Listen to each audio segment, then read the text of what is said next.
Hello बच्चों। आज की क्लास में हम डिस्कस कर रहे हैं हमारी क्लास 10th की मैथ्स की वर्कशीट 89। डेट इज़ 22 फरवरी 2021 और आज हम रिवीजन कर रहे हैं हमारा अरिथमेटिक प्रोग्रेशन यानी समांतर श्रेणी की। और आज के रिवीजन में हम बेटा देख रहे हैं केस स्टडी से रिलेटेड कुछ क्वेश्चंस। तो स्टार्ट करते हैं। A school charges a fee of rupees 500 monthly if paid till 10th of respective month. From 11th day, they put a penalty of rupees 10 per day. Rama was not able to pay the fees in the month of February 2020. She paid the fees on 1st of March 2020 for February and March both. तो अब क्या है कि एक school है, एक विद्यालय जो प्रत्येक महीने 10 तारीख को 500 रुपये मासिक फीस लेता है और 11वें दिन 10 रुपये प्रतिदिन के हिसाब से जुर्माना लगा देता है। रमा फरवरी 2020 में अपनी फीस नहीं भर पाई और उसने 1 मार्च को फरवरी और मार्च दोनों महीनों की फीस भर दी। तो ये है हमारा केस। अब इससे रिलेटेड हमें क्वेश्चंस के आंसर करने हैं। तो फर्स्ट क्वेश्चन है, what will be the first term and common difference for the fees paid by the student from 1st Feb two 10th Feb. कि अगर 1 फरवरी से 10 फरवरी तक फीस भरने वाले बच्चों पर विचार करें तो प्रथम पद और सार्व अंतर क्या होगा। तो अब हम 1 फरवरी से 10 फरवरी तक की बात कर रहे हैं तो वहाँ पे तो फीस क्या है, 500 रुपये ही रहेगी, 500 ही रहेगी। तो उस केस में जो हमारा फर्स्ट टर्म होगा, प्रथम पद होगा, वो रहेगा 500 और कॉमन डिफरेंस जो है, क्योंकि फीस में कुछ भी बढ़ोतरी नहीं हो रही, 10 फरवरी तक कोई पेनल्टी नहीं लग रही, तो यानी हम ज़ीरो जो है वो हमारा कॉमन डिफरेंस रहेगा, यानी 0 0 0 हर बार बढ़ रहा है। तो ऑप्शन सी जो है वो हमारा करेक्ट आंसर हो गया। नेक्स्ट है, right AP from the first day of penalty. अब फर्स्ट डे पेनल्टी जब लगी तो 10 रुपये की पेनल्टी लग रही है, तो 500 में 10 और जुड़ गया तो 510 हो गया।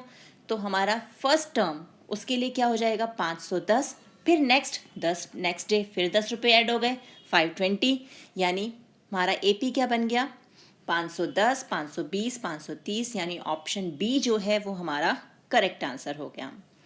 फिर next question, how much fee Rama paid for February month. अब यहाँ ध्यान देने वाली बात है, फेब्रवरी 2020 की बात हो रही है, 2020 की, तो वो है हमारा लीप ईयर। तो उसमें फेब्रवरी में कितने डेज हो गए हमारे, 29 डेज। तो 10 दिन तक तो कोई हमारे पर पेनल्टी नहीं लग रही, 10वें दिन के बाद पेनल्टी लग रही है, यानी 19 दिन के लिए हमारे पास पेनल्टी लग रही है। तो इसे कैलकुलेट करने के लिए कि वो कुल कितनी फ़ीस अपनी भरेगी फरवरी के लिए, हम 2 मेथड कर सकते हैं। एक तो जब उसके 11वें दिन से पेनल्टी के साथ हमारा अमाउंट बढ़ना शुरू हुआ तो फर्स्ट टर्म जो है वो बन गई 510, तो प्रथम पद हो गया, फिर 520 और ऐसे ही करके ये 19 पद चला जाएगा। यानी यहाँ पर हमें निकालना है A19, तो वो क्या हो जाएगा, A प्लस 19 से 1 कम 18D। ए है हमारा यहाँ पर 510 जमा 18 और सार्वंतर कॉमन डिफरेंस जो है वो 10 का चल रहा है, तो 510 जमा 180, तो ये हो गया हमारा 690। तो ये तो हमने फॉर्मूला यूज़ करके निकाल लिया। दूसरा मेथड ये है कि पहले 10 दिन के लिए तो उसका अमाउंट 500 फिक्स है, बाकी 19 दिन उसने 10 रुपये के हिसाब से पेनल्टी पे की है। तो 19 दिन की जो 10 रुपये के हिसाब से पेनल्टी है वो हो गई 190, 19 गुणा 10, तो कितना हो गया यहाँ पर भी, ये हो गया 690। तो हम दोनों ही ढंग से यहाँ पर पेनल्टी कैलकुलेट कर सकते हैं, यानी ऑप्शन बी जो है वो हमारा करेक्ट आंसर हो गया। अब नेक्स्ट क्या है हमारे पास, if A B C are in A P then which of the following is true. कि यदि ए बी सी ए पी में हैं तो निम्न में क्या सत्य है।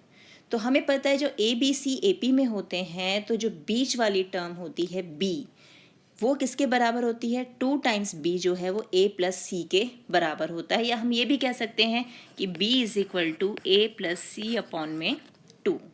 तो ऑप्शन बी जो है ये हमारा करेक्ट आंसर हो गया, तो बी को हम टिक कर देते हैं। The fees paid on the nth day after 10th February can determined by formula. कि 10 फरवरी के बाद जो फीस हमें देनी है उसे हम किस फॉर्मूले से कैलकुलेट करेंगे। तो अभी हमने कौन सा फॉर्मूला यूज़ किया, ए एन वाला फॉर्मूला, और उसमें भी कौन सा, a n is equal to A plus n minus 1D, यानी हमारा ऑप्शन ए जो है वो यहाँ पे करेक्ट ऑप्शन हो गया। अब नेक्स्ट केस स्टडी देखते हैं।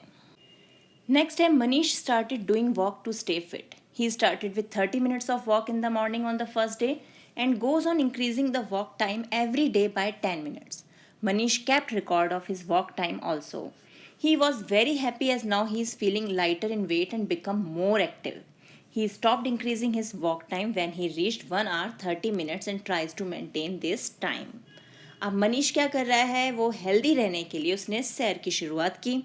उसने 30 मिनट की सुबह की सैर से शुरुआत की और प्रत्येक दिन 10 मिनट सैर के बढ़ाता चला गया। तो राम ने अपने सैर की समय की तालिका भी बनाई। अब वह बहुत खुश था, वह वजन में हल्का और फुर्तीला हो गया था। 1 घंटा 30 मिनट की सैर तक उस समय तक पहुंचने के लिए उसने अपना समय बढ़ाना बंद कर दिया और उसी को बनाए रखने का प्रयास किया। तो शुरुआत की उसने 30 मिनट की सैर से और हर बार 10 मिनट 10 मिनट्स वो इंक्रीज़ करता गया और जब वो 1 घंटा 30 मिनट यानी 90 मिनट पर पहुंच गया तो उसने समय बढ़ाना बंद कर दिया और उसी को मेंटेन करना शुरू कर दिया। तो ये हो गया हमारा केस। अब इस केस की स्टडी करने के बाद हमें करना है क्वेश्चंस के आंसर। सबसे पहले after how many days Manish started walking for 1 hour, कि कितने दिन बाद मनीष 1 घंटा सैर करने लगा। तो 1 घंटा मतलब हमारा कितना हुआ, 1 घंटे में कितने मिनट होते हैं, हमारा 1 घंटा हुआ बराबर 60 मिनट्स, 60 मिनट के बराबर होता है। तो हमें ये बताना है कि अब शुरुआत अगर हम एपी बनाना लगें इसका, तो एपी कैसे बनेगा कि पहले दिन 30 मिनट, फिर दूसरे दिन 40, फिर 50, फिर 60। तो कौन से दिन पे हम पहुंच गए, चौथे दिन पे, यानी 4th डे जो है उसने 1 घंटे की सैर करनी शुरू कर दी थी। तो ऑप्शन बी जो है वो हमारा करेक्ट आंसर हो गया। सेकेंड क्वेश्चन क्या है हमारा, how much time he walked on 5th day. अब 4 दिन में तो 60 मिनट्स 60 मिनट वो पूरे कर चुका, तो 5th डे क्या होगा, 10 मिनट और जोड़ देते हैं तो कितना आ जाएगा हमारा 70 मिनट्स, यानी 5वें दिन उसने कितनी सैर की, 5वें दिन उसने 70 मिनट की सैर की। फिर the total time spent by him till 6th day, 6ठे दिन तक सैर पर कुल कितना समय लगा। अब यहाँ पर हमें कुल समय निकालना है, यानी ये जो हमारा एपी है हमें इसका बताना है S6 6ठे दिन पे। तो अब फॉर्मूला क्या है हमारा, SN का फॉर्मूला जो होता है n/2 यानी 6/2, 2a यहाँ पर 30 प्रथम पद 30 है, प्लस n-1 यानी 6 - 1 और d है 10 मिनट का। अब इसे सॉल्व कर लेते हैं। यहाँ 3 आ गया, 3 अंदर हो गया ये 60 और यहाँ आ गया 50, यानी 3 गुणा 110, 3 गुणा 110 हो गया, यानी 330 मिनट। अब इन 330 मिनट को हम आवर्स में कन्वर्ट करें तो कैसे करेंगे, 330 को हम 60 मिनट से डिवाइड कर देंगे क्योंकि 1 घंटे में 60 मिनट होते हैं। तो ये कैंसिल किया तो हमारे पास क्या आया, 5.5 आवर्स या 5.5 घंटे। तो हमारा ऑप्शन डी जो है वो करेक्ट आंसर हो गया। अब नेक्स्ट क्या है हमारे पास, the formula use to determine total time devoted for walk till 6th day is, कि ये 6ठे दिन तक सैर पर लगा जो समय है उसे निकालने के लिए हमने कौन सा फॉर्मूला यूज़ किया, हमने SN का फॉर्मूला यूज़ किया और वो क्या है n/2 × 2a + n-1d, यानी ऑप्शन ए जो है वो हमारा करेक्ट ऑप्शन हो गया। फिर लास्ट क्वेश्चन है, for how many days Manish increased his walk time, कि मनीष कितने दिनों तक अपना टाइम बढ़ाता गया। तो मनीष जो है कहाँ तक गया था, 90 मिनट्स तक गया, वो उसने 90 मिनट तक अपना किया और उसके बाद फिर वो रुक गया।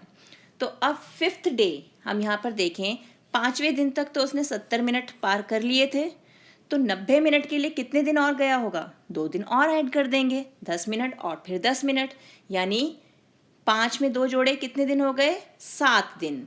तो यहाँ पर सैर का जो समय उसने 7 दिन तक जो है वो उसने अपना समय बढ़ाया और उसके बाद उसने समय बढ़ाना बंद कर दिया। तो ये हो गए हमारे आंसर्स। तो ये है हमारी आज की केस स्टडी से रिलेटेड वर्कशीट। इसकी अच्छे से प्रैक्टिस कीजिए। मिलते हैं एक और वीडियो में, तब तक keep practicing and enjoy maths.